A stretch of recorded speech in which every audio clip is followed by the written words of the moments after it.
오늘 설교 제목이 조금 독특하지요. 한자도 있고 영어도 있고. 제 아내와 함께 오랜만에 휴일에 시간을 내서 잠깐 교회로 차를 한잔 마시러 드라이브를 나간 적이 있습니다. 여러분에게 몇 번 얘기한 기억이 있는데 커피를 마시고 잠깐 쉬었다가 나오는데 예기치 않게 갑자기 소나기가 쏟아졌습니다. 비가 쏟아지는데 아무런 준비가 없으니까 다시 커피 매장으로 들어가는 사람, 또 당황해서 뛰어가는 사람, 여러 모양들 중에 특히 여자분들이 비를 맞으면서 갑자기 내리는 비에 여자분들은 머리를 굉장히 소중히 여기는 것 같아요. 그래서 가방을 머리 위에 이렇게 이고 비를 피하면서 가는 겁니다. 그래서 제가 그 광경을 보면서 저 가방은 아무리 봐도 짝퉁인 것 같다. 가방이 진짜인지 명품 가방인지 짝퉁 가방인지 아는 방법은 비 올 때 보면 안다. 비 올 때 머리에 이고 가면 짝퉁이고, 소중하게 비를 맞아도 가슴에 품고 가면 그거는 비싼 명품 가방이다, 이런 거지요. 제가 신학교 시절에 중앙교회에 심호하는 이만신 목사님을 찾아뵌 적이 있는데 제 친구하고 같이 가서 인사를 드렸더니 이만신 목사님이 저를 보고 그래, 열심히 공부하고 기도하고 1등 목사 되라, 이렇게 말씀하시는 거예요. 그래서 제가 속으로 약간 불편했어요. 목사면 되지 무슨 1등 목사가 있고 2등 목사가 있고 꼴등 목사가 있는가. 제가 조금 의아해하면서 별로 탐탁한 축복의 말씀은 아닌 것 같다, 이런 생각으로 돌아온 적이 있습니다. 그런데 이제 그분의 나이만큼 제가 먹고 그분이 돌아가신 뒤에 제 목회 여정과 그리고 앞으로의 목회에 걸어가야 할 길을 생각해 보면서 그분이 1등 목사 되라고 하는 말은 순서를 얘기하는 것이 아니고 요즘 말로 하면 선배 목사님들의 흉내나 내고 목사님들이 가진 영향력이나 그 세속적인 힘이나 명예를 탐내지 말고 진짜 목사 되라, 짝퉁 목사 되지 말고 명품 목사가 되라, 그런 축복의 말씀이었던 것으로 생각이 듭니다. 사랑하는 여러분, 오늘날 우리 교회의 문제는, 한국 교회의 문제는 숫자가 줄어드는 게 아니에요. 성경 공부 프로그램이 없거나 예배당에 비가 새거나 시설이 형편없어서 유명한 사람들이나 영향력 있는 사람이 없어서 목사가 공부를 잘 못해서 문제가 아니에요. 짝퉁 신자들이 많다는 거예요. 그뿐 아니라 목사의 준비를 제대로 갖추지 않고 올바른 목양의 길을 걷지 않는 짝퉁 지도자들이 많이 있다는 거예요. 몰라요, 누가 그런 사람인지. 그러나 비가 쏟아지면 짝퉁 가방의 존재를 알 수 있는 것처럼 고난이 오고 어려운 일이 있고 유혹이 있을 때 그 사람이 걷는 길을 보면 우리는 진짜 목사님인지 명품 장로님인지 명품 권사님인지 정말로 짝퉁 신자가 아니라 거듭난 진짜 신자인지 알 수 있다는 겁니다. 오늘날 고유명사가 보통 명사가 되어 쓰이는 경우가 많이 있습니다. 제품의 이름이 그 회사의 이름처럼 쓰여지는 경우도 있습니다. 흔히들 오늘 봉고차 타고 갈까? 이러는데 봉고차는 지금 없어요. 현대 스타렉스도 봉고차라고 하는데 봉고는 원래 봉고라고 하는 이름의 트럭에다가 껍질을 씌워서 하나의 박스 속에 여러 사람이 탈 수 있도록 만든 승합차 기아마스타 봉고가 원래의 봉고차예요. 그런데 요즘은 봉고차 그러면 승합차의 이름이 되어버렸죠. 여러 장의 종이를 겹쳐서 찍을 때 호치키스로 찍는다고 하는데 이건 일본의 지철기 스테이플러의 이름입니다. 그러니까 호치키스는 그 기계의 이름이 아니고 상표예요. 그 사람 찝차 타고 다닌다고 하는데 군대 지휘관들이 타는 소형차가 찝이 아니고 그 자동차의 고유 이름이에요. 요즘은 SUV 차 이렇게 이야기하거나 사륜구동 산악용 자동차 이렇게 표현하기가 어려우니까 통칭 찝이라고 하지요. 저희들 어릴 때 이발소에 가서 머리를 깎는데 바리깡으로 밀고 왔다. 바리깡은 프랑스에서 만든 이발기계의 이름입니다. 그러니까 이발기계를 상표 이름으로 불렀던 거지요. 아이들이 좋아하는 여러 가지 자동차 모형을 놓고 포크레인이 있다. 프랑스에서 만든 굴삭기의 이름이 포크레인이에요. 우리는 포크레인이라고 부르지 말고 굴삭기라고 불러야 되는데 로또 맞았다 하는데 로또는 복권의 여러 가지 갈래 중에 하나의 이름일 뿐이지요. 종이를 메모해서 붙였다 뗐다 하는 것을 포스트잇이라고 하는데 탈부착 메모지 이렇게 얘기해야만 정확한 거지요. 오늘 엘리베이터가 잘 작동했어요 이렇게 물을 텐데 엘리베이터도 제품의 이름입니다. 승강기라고 불러야 올바른 이름이죠. 이런 이름의 혼돈과 정확한 개념의 부재 상태에서 우리가 살고 있으니까 목사도 많고 장로도 많고 권사도 많고 교회도 많고 그리고 선교사도 많고 복음 전도자들도 많은데 진짜 그것도 진짜 중에 명품 같은 지도자들이 있는지를 질문해야 하는 시기라는 거예요. 이 땅에 많은 교단과 교파가 있습니다. 그런데 113년 전 5월 30일에 무교동 길에서 예수 그리스도를 믿고 구원받으라고 중생 성결 신유 재림의 사중 복음을 전하는 이들에 의해서 새로운 교회가 시작되었는데 그 교회가 우리 지방에 같이 있는 중앙교회의 시작이었고 거기에서 이 땅에 5,000개가 넘는 성결교회가 파생되었습니다. 그래서 우리 교회의 이름은 그냥 교회가 아니고 지역의 이름인 장충단 교회이고 우리 교단의 이름 브랜드는 성결교단입니다.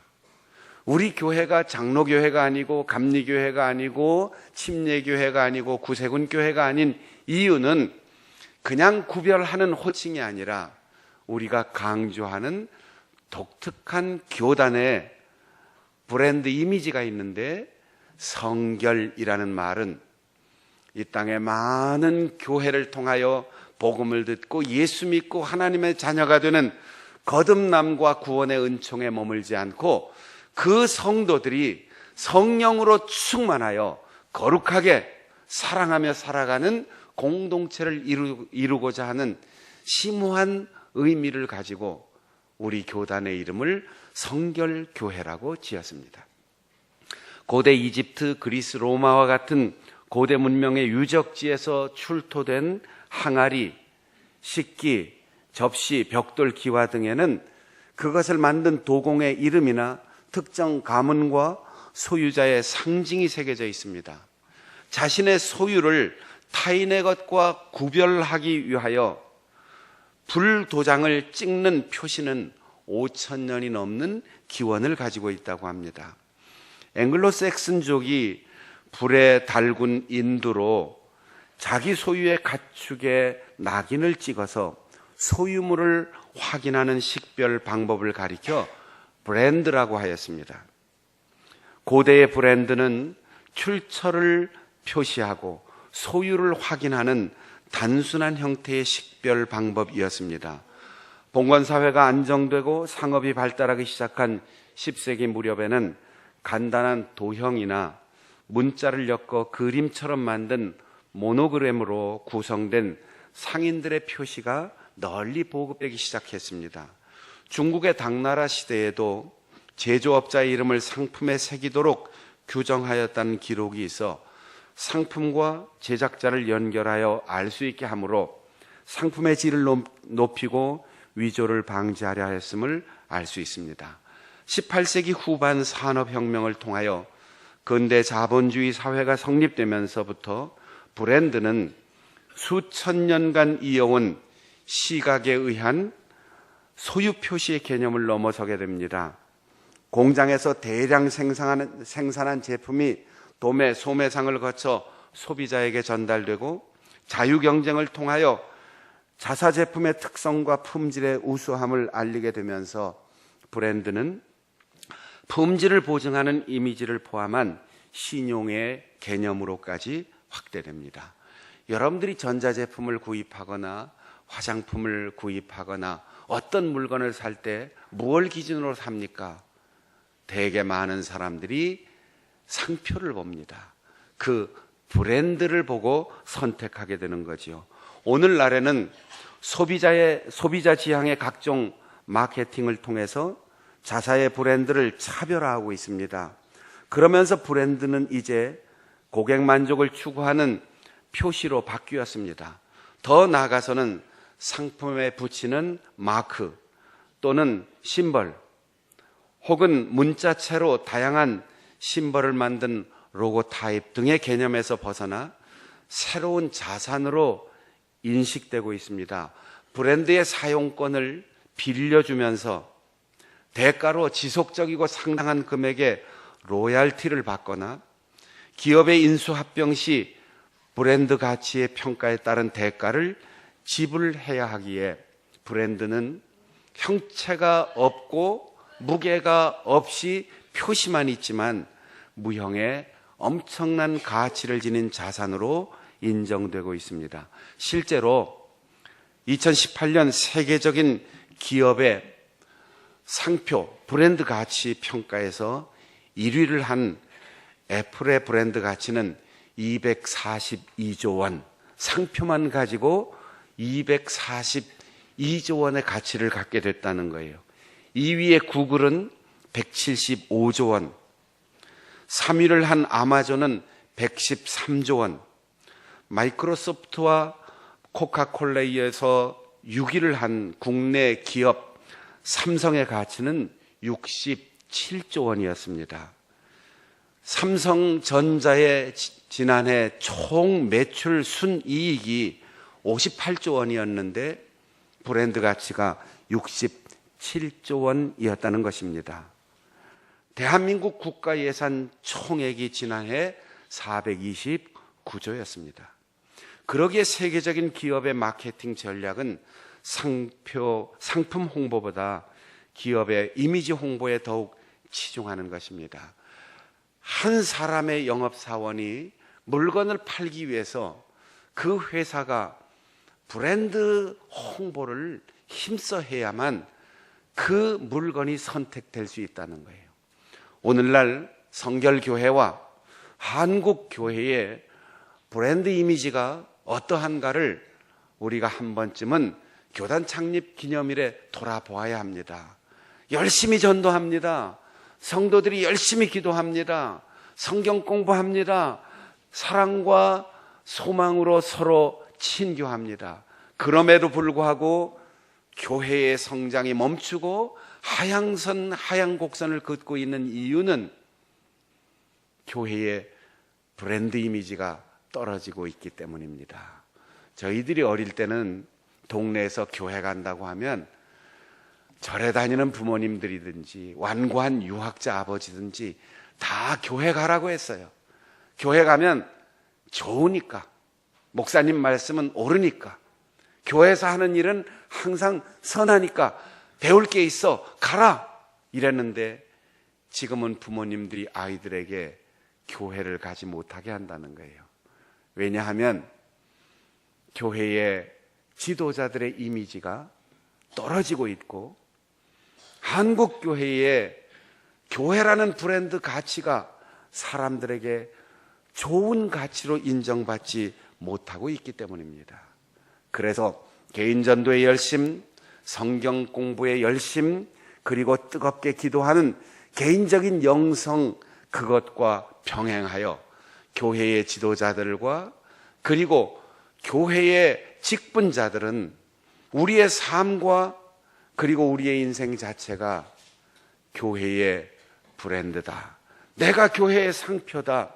그래서 성결교회, 한국교회, 그렇게 이름을 내세우기만 하면 사람들에게 선하고 소망이 넘치고 위로하며 함께 행복을 나누는 좋은 공동체다 하는 인식을 주어야만 그때 개인 전도가 힘을 얻게 되고 성도들의 삶이 우리의 가정과 일터와 사회생활 속에서 힘을 얻고 영향력을 가지게 되는 것입니다.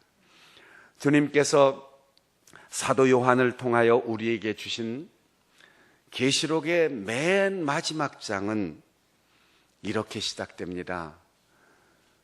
어린 양의 보호자로부터 생명수가 강처럼 흘러나오고 보호자에 앉으신 이의 얼굴을 볼 것이고 그 얼굴을 보는 구원받은 성도들의 이마에 어린 양 예수 그리스도라고 하는 브랜드가 명확하게 새겨져 있을 것이다. 어린 양의 이름이 그의 이마에 있으리라고 했습니다. 사랑하는 여러분, 영업사원들도 기업에 속해 있는 회사원들도 자기 기업의 유니폼을 입고 자기 회사에 대한 자긍심과 자부심을 가지고 실수하지 않고 살아가려고 애를 쓰고 있습니다.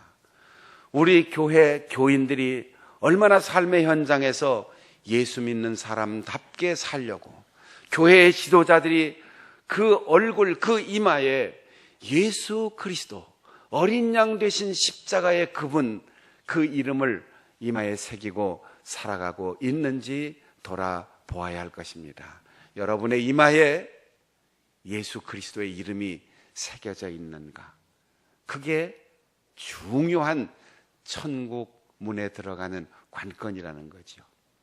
내일 모레부터 교단 총회가 시작되는데 요즘은 숫자를 세지 않습니다. 교역자들에게, 대의원들에게 전부 신분증을 하나씩 나눠줍니다. 그 카드를 들고 회의장에 들어가요. 딱 되면 삑 소리와 함께 인원 개수가 되는 거죠. 나갈 때 되면 삑 하고 한 사람이 빠지게 되는 거죠. 그 명찰이 없으면 대의원 신분을 가졌어도 들어가도 개수가 안 돼요. 나가도 개수가 안 돼요. 아니, 그 문 안에 들어가서 회원의 자격을 인정받고 발언할 수가 없습니다. 우리가 천국에 들어갈 때 우리의 이마에 예수 그리스도의 이름이 있어야 된다는 거죠. 혹시 양미간에 주름살이 깊이 파인 분은 없습니까? 가족들과 사랑하는 이웃들을 만날 때 예수 그리스도의 이름은커녕 부끄러운 모습으로 우리의 얼굴이 일그러진 그런 사나운 표정으로 비판하는 언어로 공격하는 눈빛으로 그리고 무례한 행동으로 예수 그리스도의 이름이 사라져 있는 성도는 없습니까?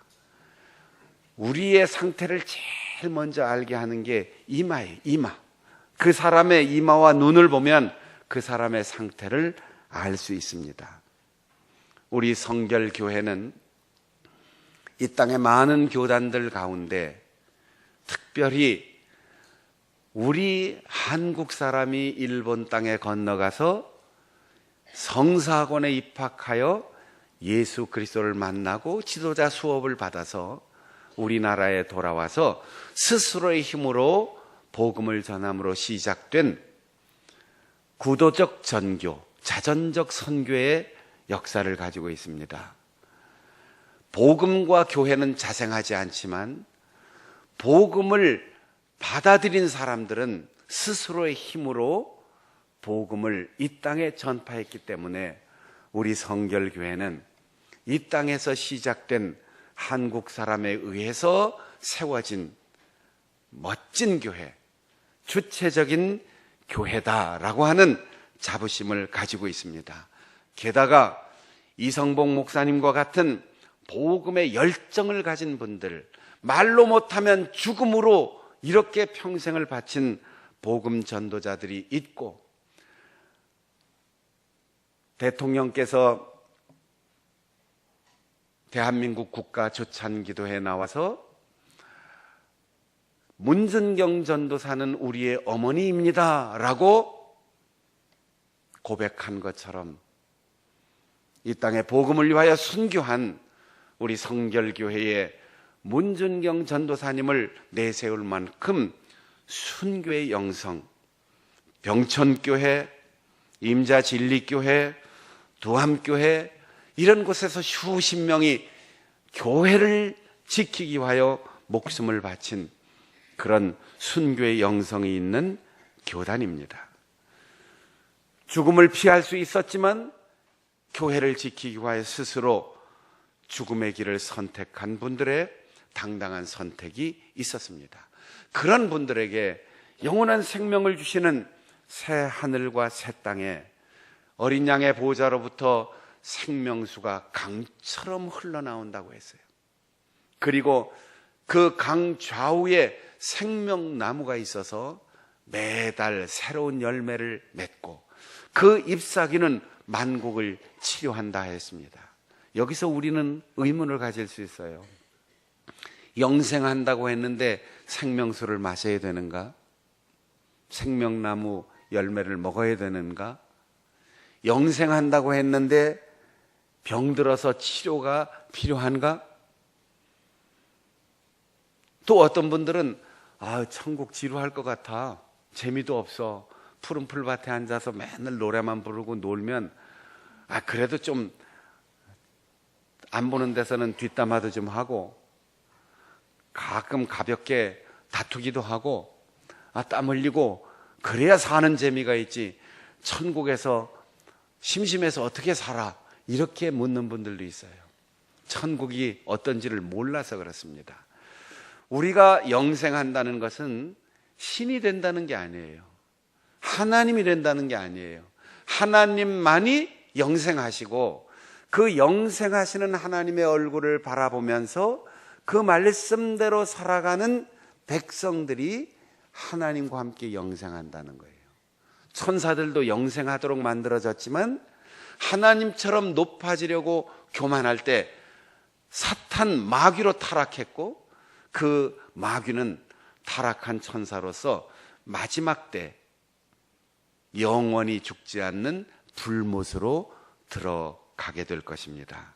그러므로 우리는 피조물이기 때문에 하나님처럼 절대 영생할 수 없는 존재이기 때문에 하나님께서 무한 리필해 주시는 그 생명수를 마시면서 우리가 영원히 살 수 있다는 거예요. 우리의 몸은 에덴 동산에서 처음 살던 조상을 하나님께서 만드셨을 때 이론상으로는 영생할 수 있게 고안되어 있습니다. 우리 몸의 수조 개의 세포는 다 그 수명을 다하면 우리 몸 밖으로 배출되고 새로운 세포로 교체되게 되어 있어요. 그래서 새로운 세포로 계속 교체되는 신진대사를 통해서 영원히 살 수 있게 고안되어 있습니다. 그런데 어느 순간부터 이 신진대사가 멈추기 시작합니다. 이게 노화현상이에요.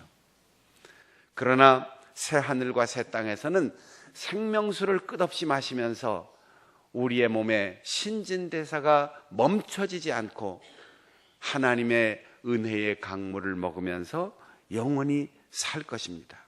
또 생명나무를 먹는다, 생명나무의 실과를 먹는다고 했는데, 에덴 동산에서 생명나무는 변두리에 있었습니다. 그러나 새하늘과 새 땅에서는 생명나무가 강 좌우에 쭉 배치되어 있고 12달 동안 매달마다 새로운 열매를 맺습니다. 왜 똑같은 열매를 맺지 않을까요? 우리가 짧게 100년, 좀 길게 살면 한 120년 살 것 같은데 살면서 우리 날마다 새로워지잖아요. 어린아이는 젖만 먹고 안전하니까 계속 우유만 먹고 살면 좋겠어요? 그냥 쌀밥에 김치만 먹었으면 좋겠어요? 나이를 먹고 자라는 만큼 그렇게 엄마가 못 먹게 했던 고추장도 먹게 되고 된장도 먹게 되고 질긴 나물도 부드럽게 먹게 되고, 우리가 살아가면서 날마다 새로운 것을 먹으면서 얼마나 즐거운지 몰라요. 저는 바다가 없는 동네 충청북도 한복판에서 태어나서 생선은 소금에 바짝 절여놓은 꽁치하고 고등어만 있는 줄 알았어요. 그런데 결혼하고 나니까 바닷가 출신인 저희 처가에 갔더니 꽁치 고등어만 있는 게 아니더라고요. 신선한 오징어 회도 먹게 되고 또 명태도 먹게 되고 여러 가지 생선을 먹게 되는데, 야, 이런 게 있구나. 어제 먹었던 것 오늘 또 새롭게 먹고 내일 또 새롭게 먹고. 여러분, 하늘과 새 땅에서는 똑같은 음식을 계속 먹는 지루함이 없어요. 매일매일 야, 이렇게 맛있는 음식이 있구나. 그렇게 영원토록 매일매일 새로운 날, 태양도 없고 햇빛도 없고, 그러나 하나님의 영광의 보좌에서 비치는 빛으로 새롭게 살아가면서 어제 했던 거 오늘 다시 할 필요 없고, 지난달에 먹었던 열매 다시 먹을 필요 없고, 날마다 신선하게 새로운 일, 새로운 음식, 새로운 사명, 새로운 관계 속에서 마치 처음 만난 사람처럼 우리의 사랑하는 가족들과 첫사랑으로 영원히 살게 된다는 거죠. 게다가 그 잎은 만국을 치료한다고 했어요. 치료가 필요할까요? 필요합니다. 우리가 열매를 따는 것도 일해야 돼요. 강물에 발 담그고 있는 것도 때로는 온도가 맞거나 맞지 않을 수도 있어요. 하나님께 불순종하거나 타락한 천사와 같은 교만이 어디에나 있을 수 있어요. 그러나 하나님께서 그때마다 치료해 주시고 영원한 생명을 유지하게 된다는 거죠. 거기서 지루할 틈이 없습니다. 세세토록 왕노릇 하리로다. 혹시 여러분 가운데 대한민국 대통령을 한번 해보고 싶다, 이런 분 계세요? 난 시켜줘도 안 할 것 같다. 구청장이 되고 국회의원이 되고 다 이게 사명으로 하는 거예요. 찬양대 하는 것도 연습 안 하고 그냥 시간 딱 돼서 와서 앉아서 노래를 쫙 부를 수 있으면 얼마나 좋겠어요. 그런데 1시간, 2시간 전에 와서 연습하고 힘들고 박자 맞추고 화음해야 되고, 왜 그렇게 힘든 거 하시죠? 그렇게 힘든 과정을 통해서 찬양을 올려드릴 때 보람이 있고 행복이 있기 때문이죠. 목회를 하는 것도, 장로님이 되는 것도, 권사님이 되는 것도, 교회학교 교사가 되는 것도, 사회에 나가서 정말 사람들을 위해서 봉사하는 것도 힘들고 어렵지만 보람과 행복이 있기 때문에 하는 거예요. 새 하늘과 새 땅에서도 왕노릇 한다는 거예요. 왕을 하는 게 얼마나 힘들겠어요. 그런데 그 왕노릇을 새토록 하면서 거기에서 보람이 있고, 열매 하나 따는 것도, 잎 하나 따서 사람들을 치료해 주는 것도, 강물을 퍼서 마시게 하는 것도 왕의 자격을 가지고 봉사하는데 기쁨이 넘치고 행복이 가득한 세상의 주인공 노릇을 한다는 거죠. 여러분, 목사가 브랜드가 아닙니다. 장로나 권사, 집사가 브랜드가 아닙니다. 교회가 브랜드가 아닙니다. 성령 충만한 교회, 성결교회. 선교의 열정이 살아있고 순수한 신앙이 살아있는 한국교회. 이 브랜드 이미지를 여러분이 가지고 이 브랜드 가치를 높이면 어디에 가서든 예수 믿읍시다 라고 하면 오케이. 교회 갑시다 하면 장충단교회. 그렇게 우리가 명품 브랜드 가치를 지닌 성도가 되어서 우리 대한민국을 온 세계에 자랑하고, 품자가 입구자 3개인데 세 사람이 모여서 여러 사람이 이렇게 평가해서 좋다 그러면 명품이 되는 거예요. 사람들이 모여서 예수 믿고 십자가에 달리신 주님의 사랑으로 거듭나 하나님의 자녀가 되고, 이 땅에서 우리가 유한한 인생을 살아도 영원한 생명을 주시는 새하늘과 새 땅에서 왕노릇할 것입니다. 이 소망이 사람들에게 신뢰를 주고 사람들의 마음이 활짝 열려 전달될 수 있도록, 저 사람의 말은 믿을 수 있어, 저 회사는 믿을 수 있어, 저 교회는 정말 천국 같아, 저 사람과 함께 성결교회 신자가 되고 한국교회 신자가 되고 하나님 나라의 백성이 될 거야. 이런 명품 신자로 살아갈 수 있는 우리 성도들이 되시기를 바랍니다. 기도하겠습니다.